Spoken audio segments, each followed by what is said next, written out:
ओम अज्ञानतिमिरन्धस्य ज्ञानञ्जनशलाखया चक्षुरुन्मिलितं येन तस्मै श्रीगुरुवे नमः। नमो ओम विष्णुपादाय कृष्णपृष्ठाय भूतले श्रीमते भक्तिवेदान्तस्वामिन् इति नामिने। नमस्ते सरस्वते देवे गौरवाणी प्रचारिणे निर्विशेष शून्यवादी पाश्चात्यदेशतारिणे। जय श्री कृष्ण चैतन्य प्रभु नित्यानंद श्री अद्वैत गदाधर श्रीवासदि गौरभक्तवृंद। हरे कृष्णा कृष्ण कृष्णा हरे हरे, हरे राम राम राम हरे हरे। हरे कृष्णा। तो पिछली कथा में भगवान कपिल ने जीवभूता ब्रह्मभूता क्या होता है उसके बारे में बड़ा सुंदर वर्णन किया था। उन्होंने बताया था कि जीवभूत का मतलब होता है कि जब तक हम भौतिक संसार के अंदर में इस शरीर से आसक्त हैं, काम वासनाओं से लिप्त हैं, तब तक हमारा एक देह से दूसरे देह में, एक देह से दूसरे देह में, एक योनि से दूसरी योनि में, एक लोक से दूसरे लोक, एक ब्रह्मांड से दूसरे ब्रह्मांड में, ये हमारी यात्रा चलती ही रहती है। इसे जीवभूत कहा जाता है।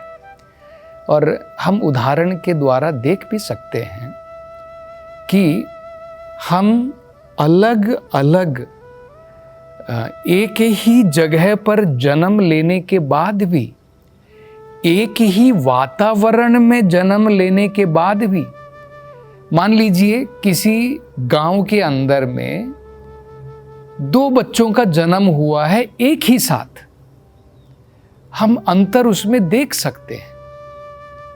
दोनों का जन्म एक ही दिन हुआ है, एक ही साथ हुआ है, उसी वातावरण में हुआ है, लेकिन हम देखते हैं एक का जन्म हो सकता है एक अच्छे घराने में हो, ऐसे घर में जहां पर लोग धार्मिक हैं, जहां पर अनेकों प्रकार के पुण्य कार्य किए जाते हैं, जहां पर धन की, दौलत की, ऐश्वर्य की कमी नहीं है। और दूसरी तरफ हम उदाहरण देख सकते हैं कि उसी गांव में, उसी जगह पर, उसी समय पर किसी और का भी जन्म हुआ है, लेकिन ऐसे घर में जहां पर खाने के लिए भी बड़ा मुश्किल है, दो वक्त की रोटी प्राप्त करना भी बड़ा मुश्किल है। मतलब इससे हम क्या समझ सकते हैं? हर एक जीव अपने कर्म के अनुसार शरीर की प्राप्ति करता है। कैसे वातावरण में उसे जाना है वो पूर्ण रूप से निर्भर होता है उसने कैसे कर्म किए हैं, कर्म के अनुसार होता है। तो ये भी हमने जो है पिछली कथाओं में देखा था। अब भगवान कपिल जो हैं एक उदाहरण दे करके समझाते हैं जन्म और मृत्यु का मतलब क्या होता है। वो कहते हैं मान लीजिए आप इन आँखों के द्वारा देख रहे हैं, या फिर आपने आँखों में चश्मा लगा करके रखा है, उस चश्मे से आप देख रहे हैं, सब कुछ सारी वस्तुएं देख रहे हैं। किसी कारणवश आपका चश्मा टूट जाता है या आपकी आँखें जो है बिगड़ जाती हैं, कैटरैक्ट आ गया, उसके अंदर में जो है कुछ ऐसी चीज़ें आ गई जिसके द्वारा अब आपको जो है दिखाई नहीं देता है। बुढ़ापे में हमने देखा है ना, कैटरैक्ट आ जाता है आँख के अंदर में और हमें सही प्रकार से दिखता नहीं है। या फिर मान लीजिए आपकी आँख जो है किसी घटना में घायल हो गई है, इंजोर्ड हो गई है, तब हमारी रोशनी चली जाती है आँखों की, आप नहीं देख पाते हैं। आपके अंदर में देखने की क्षमता है, आपके देखने की क्षमता नहीं गई है, आपकी आँखें चली गई हैं। जिस चीज़ों से आप देखते थे वो चला गया है और उसके कारण आप नहीं देख पा रहे हैं। तो इसी प्रकार से ये उदाहरण दिया जाता है। हम मृत्यु किसे कहते हैं? जैसे आंखों के द्वारा देखते हैं, इस शरीर के द्वारा कर्म करती है आत्मा इंद्रियों के द्वारा। हाथ हैं, पाँव हैं, आँखें हैं, कान हैं, और जब ये शरीर बिगड़ जाता है, इंस्ट्रूमेंट खराब हो जाता है आपका, जैसे आपका चश्मा टूट जाता है या आंखें खराब हो जाती हैं, आप में देखने की क्षमता है लेकिन नहीं देख पाते हैं, इसी प्रकार से जब ये शरीर बिगड़ जाता है बुढ़ापे की वजह से या फिर एक्सीडेंट की वजह से, किसी भी कारण, या फिर बीमारी की वजह से, तब ये इंस्ट्रूमेंट जब खराब हो जाता है उसके द्वारा आप कार्य नहीं कर पाएंगे, आंखों के द्वारा नहीं देख पाएंगे, कानों के द्वारा नहीं सुन पाएंगे, उसे हम लोग मृत्यु कह देते हैं। केवल आपका इंस्ट्रूमेंट खराब हुआ है, आपको कुछ नहीं हुआ है। जैसे आपकी आंख की शक्ति गई है, आपके अंदर में देखने की क्षमता है, अगर कोई टेक्नोलॉजी हो जिसके द्वारा दोबारा आंखें लगा दी जा सके, आप दोबारा देख पाएंगे, क्योंकि आपकी क्षमता नहीं गई है। इसी प्रकार से आत्मा की कर्म करने की शक्ति नहीं गई है, केवल उसका शरीर जिसके द्वारा एक प्रकार के कार्य कर रहा था वो चला गया है।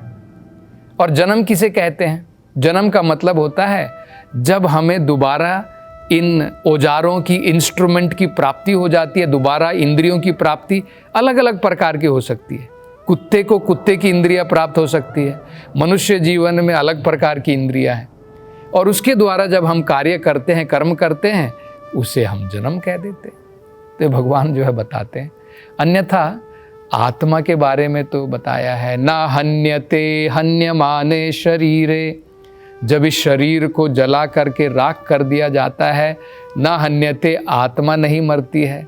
जब इस शरीर को दफना दिया जाता है, आत्मा नहीं मरती है। तो ये हमें समझना है। तो ये भगवान कपिल जो है बड़ा सुंदर अर्थ जन्म और मृत्यु के बारे में समझाते हैं। अब आगे भगवान जो हैं एक बड़ा सुंदर उदाहरण दे करके भगवान ने अभी ये तो समझा दिया है जन्म क्या होता है, मृत्यु क्या होती है, आत्मा एक शरीर से दूसरे शरीर में अपने कर्म के कारण किस प्रकार से उसका ट्रांसफ़र होता है, स्थानांतरण होता है, ये सब तो भगवान ने ऑलरेडी जो है समझा दिया है।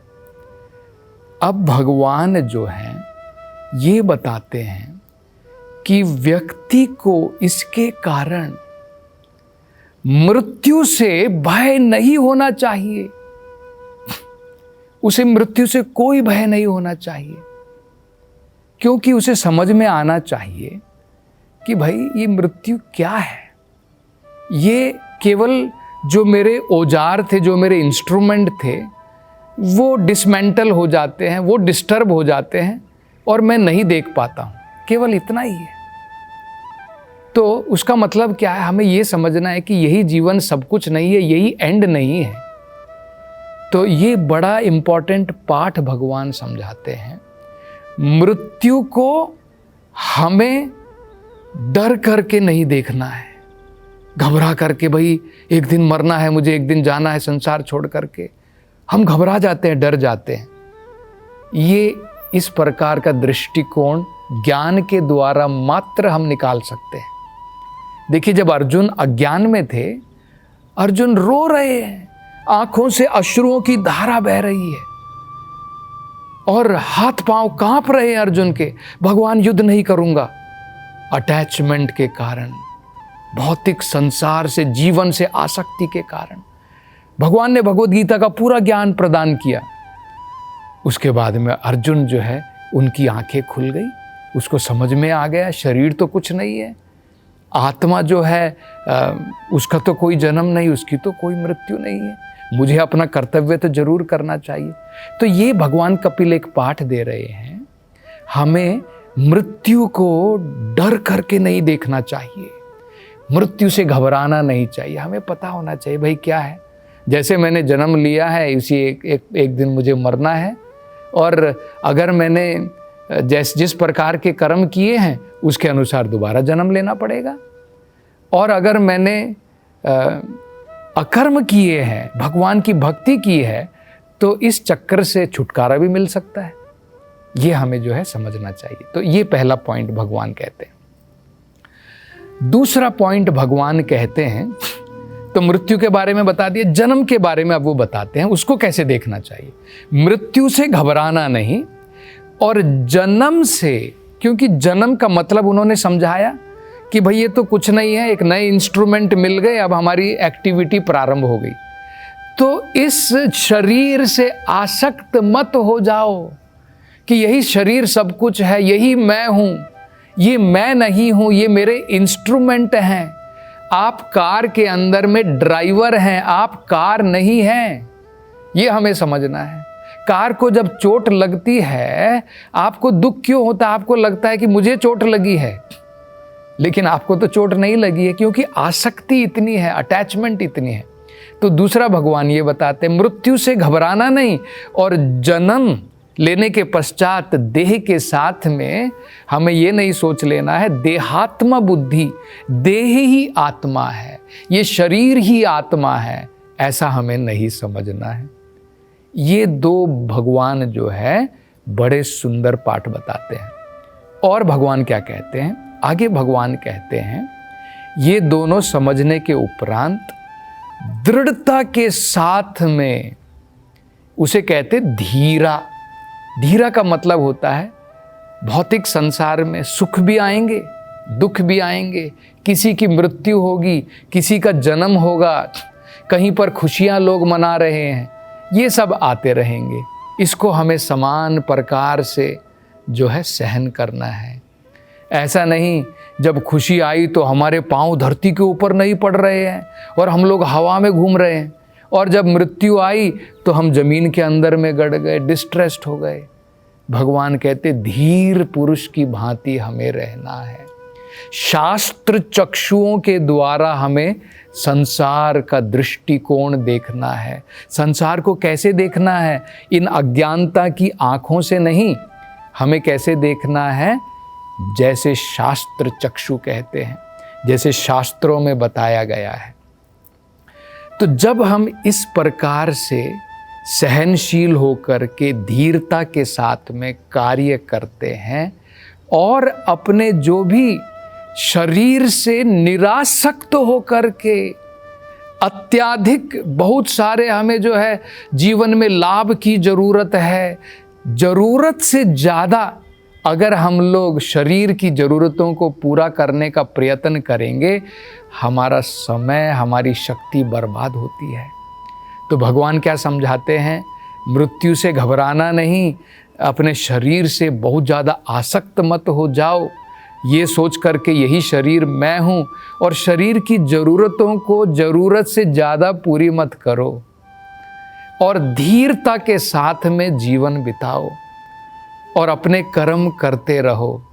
तो इन अगर हम जो भगवान कपिल बता रहे हैं इनका पालन करते चलेंगे तो हम जो हैं इस भौतिक संसार के चक्र से भगवान की भक्ति के द्वारा हम इससे जो है छुटकारा पा सकेंगे। ये तो भगवान ने पहले भी बताया था कि केवल जब हमें सद्गुरु मात्र की प्राप्ति हो जाती है और उनके द्वारा हमारे हृदय के अंदर में जब भक्ति लता का बीज बो जाता है, जब वो उग जाता है और उसको हम श्रवण और कीर्तन के जल से जब उसको हम बढ़ाएंगे और भगवान की भक्ति में हमारी आसक्ति बढ़ जाएगी, तब हमें इस भौतिक संसार से छुटकारा तो ऑटोमेटिकली अपने आप ही मिल जाता है।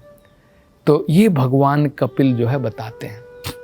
अब आगे भगवान कपिल जो हैं, अभी तक तो हमने देख लिया इन सारे जितने भी हम अध्ययन कर रहे थे, जो सुन रहे थे भगवान कपिल ने जो कथाएं बताई थी।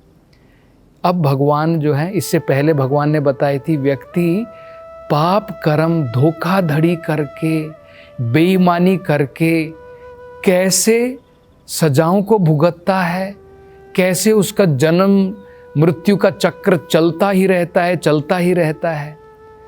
अब आगे भगवान जो है कर्म बंधन के बारे में बताना प्रारंभ करते हैं। इस अध्याय में, ये जो नया अध्याय अभी प्रारंभ होने वाला है, इसमें भगवान जो है अब बताना प्रारंभ करेंगे कि न केवल पाप कर्म से हमें मुक्त रहना है, हमें ये भी समझना है कि भौतिक संसार में अनेकों प्रकार के जो हम पुण्य कर्म करते हैं उसमें भी हमारा टेम्परेरी बेनिफिट मात्र है, उसमें भी हमें परमानेंट कुछ नहीं मिलने वाला है। उसके द्वारा भी हमें इस जन्म मृत्यु के चक्र से छुटकारा तो नहीं मिलने वाला है। केवल क्या होगा, ये उदाहरण दिया जाता है कि मान लीजिए आपको सजा दी गई है और आप कैदी हैं, एक भीषण जेल के अंदर में है। मान लीजिए आपको अंडमान निकोबार में भेज दिया गया है। अंडमान निकोबार में क्या होता है, अंधेरा रहता है, काल कोठरी है और लोग भी आसपास में नहीं है, बिल्कुल भयानक होता है। आप अगर उधर अच्छा कार्य करते हैं, आपसे जो है गवर्नमेंट खुश हो जाती है कि भाई आपने अच्छा काम किया है, वो इंस्पेक्टर आपको रिकमेंड करता है कि अच्छा काम किया है इसने, तो आपको क्या होगा, आपको जो है वहाँ से थोड़ी बेहतर जेल में भेज दिया जाएगा, अच्छी जेल में, जहाँ पर आपको जो है लोग मिलेंगे और कैदी लोग मिलेंगे। आपको काल कोठरी में कैद नहीं होना पड़ेगा, आपको कुछ काम भी दिया जाएगा। आप खेती कर सकते हैं, आप चक्की चला सकते हैं, आप पत्थर तोड़ सकते हैं और आप कुछ पैसे भी कमा सकते हैं। लेकिन क्या आपका जीवन सफल हो गया? आप तिहाड़ जेल से, अंडमान निकोबार की जेल से एक थोड़ी अच्छी जेल के अंदर में आ गए, तो क्या आपका प्रॉब्लम सॉल्व हो गया? जन्म मृत्यु की प्रॉब्लम सॉल्व हो गई क्या? ये हमें समझना है। भगवान कपिल अगले पाठ में यही बताने वाले हैं। कर्म बंधन में कर्म करके हम जो उसके अच्छे फल भोगते हैं, उससे भी कोई छुटकारा मिलने वाला नहीं है। इसलिए सारांश क्या है? भगवान की भक्ति मात्र से, भगवान की भक्ति मात्र से इस भव बंधन से छुटकारा है। पाप कर्म से भी नहीं है। पाप कर्म करेंगे तो अलग अलग योनियों में कष्ट भोगेंगे, पुण्य कर्म करेंगे तो अलग अलग योनियों में थोड़े सुख भोगेंगे, लेकिन जन्म मृत्यु जरा व्याधि उससे कोई छुटकारा नहीं। ये काल चक्र चलता ही रहे। तो अब अगली कथा में भगवान जो है जब इसके बारे में बताएंगे, उसका वर्णन अगली कथाओं में करेंगे। हरे कृष्णा।